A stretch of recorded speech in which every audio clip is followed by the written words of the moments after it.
आणि यापुढची बातमी विदर्भातल्या पावसाची आहे, कारण विदर्भात पावसानं गेल्या 2 दिवसांपासून अक्षरशः कहर केलाय। या पावसामुळे अनेक नद्यांना पूर आला असून पुराचा वेढा बऱ्याचशा भागांना पडलाय। अनेकांच्या घरांमध्ये पाणी शिरलंय, त्यामुळे संसार उघड्यावर आलेत आणि पावसाचा हा जोर पुढचे काही दिवस, पुढचे काही काळ असाच राहील असा अंदाज आहे। आणि पावसामुळे नद्यांची पाणी पातळी वाढली आणि धरणातनं सुद्धा मोठ्या प्रमाणात विसर्ग सुरू झालाय। विदर्भात पावसाचं धुमशान।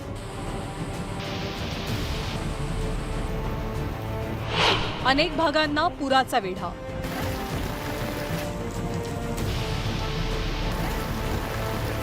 पावसामुळे जनजीवन विस्कळीत।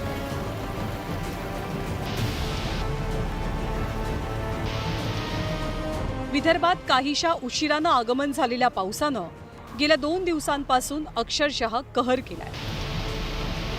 नागपूर, वर्धा, गोंदिया, भंडारा, गडचिरोली या जिल्ह्याच्या अनेक भागात मुसळधार पावसामुळे पूरस्थिती निर्माण झाली आहे।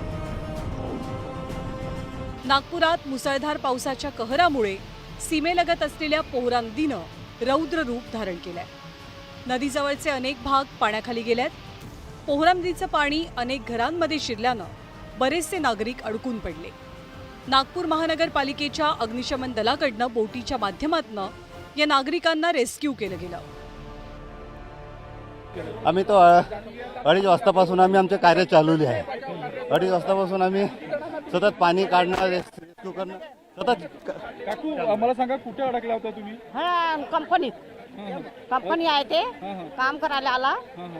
ते कालपासून पाणी जास्त झाला तर तिथंच आम्ही काही निघाला नाही का? कुठल्या नाही, हे कंपनी म्हणे तिथं कणी पाणी भरून गेला अंदर। आम्हाला जेवायला बी नाही ना येवायला बी नाही। तर नागपूर शहराच्या सीमेला लागूनच असलेल्या बेसा पिपळा गावाला पोहरा नदीनं विळखा घातलाय। पिपळा गावातल्या अनेक घरात पाणी शिरलंय। तर नागपूरच्या धापेवाडा पाटण सावंगी राज्य मार्गावरील चंद्रभागा नदीच्या पुलावरही पाणी आलंय, त्यामुळे वाहतूक पूर्णतः विस्कळीत आहे। नागपूरला मुसळधार पावसानं झोडपलंय। या पावसामुळे शहरातील नंदनवन भागात मोठ्या प्रमाणात नागरिकांच्या घरात पाणी शिरलं। पालिकेनं योग्य रीतीनं नालेसफाई न केल्यानंच इथे पाणी साचल्याचा आरोप नागरिकांचा आहे। माझ्या घरी काल रात्रपासून खूप जास्त पाणी भरलेलं आहे आणि पुष्कळ जास्त नुकसान झालेलं आहे।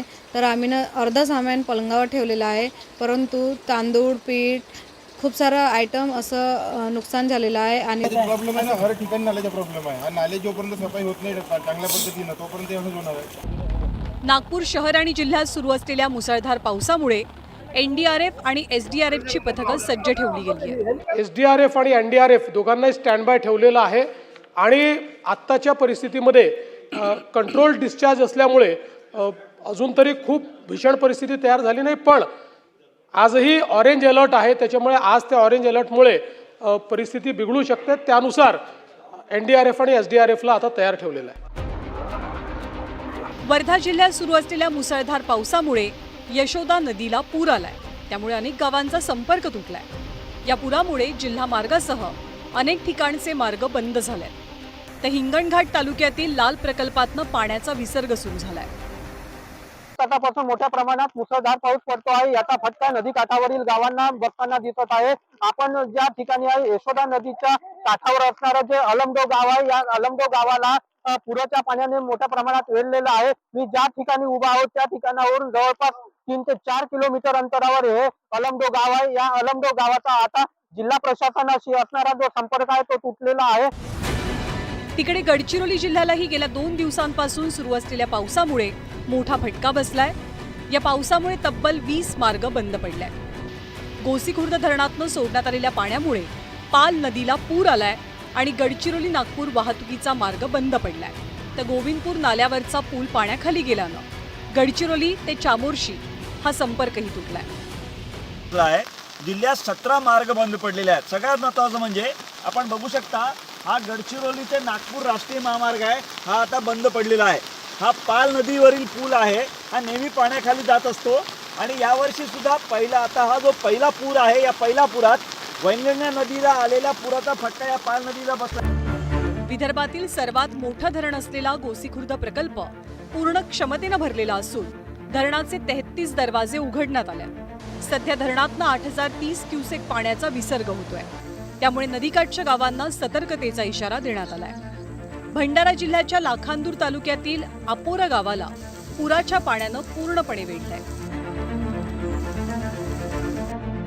गोंदिया जिल्ह्यात गेल्या 3 दिवसांपासून मुसळधार पाऊस बरसतोय. या पावसामुळे अनेक भागांना पुराच्या पाण्याचा वेढा पडलाय. जिल्ह्यातले बहुतांश रस्ते पाण्याखाली गेलेत आणि नदीकाठच्या गावांना सावधानतेचा इशारा दिला गेलाय. सालेकसा तालुक्यातील पुजारी टोला धरणाची पाणी पातळी वाढली आहे. त्यामुळे धरणातनं 11,826 क्युसेक वेगानं नदीपात्रात विसर्ग होतोय.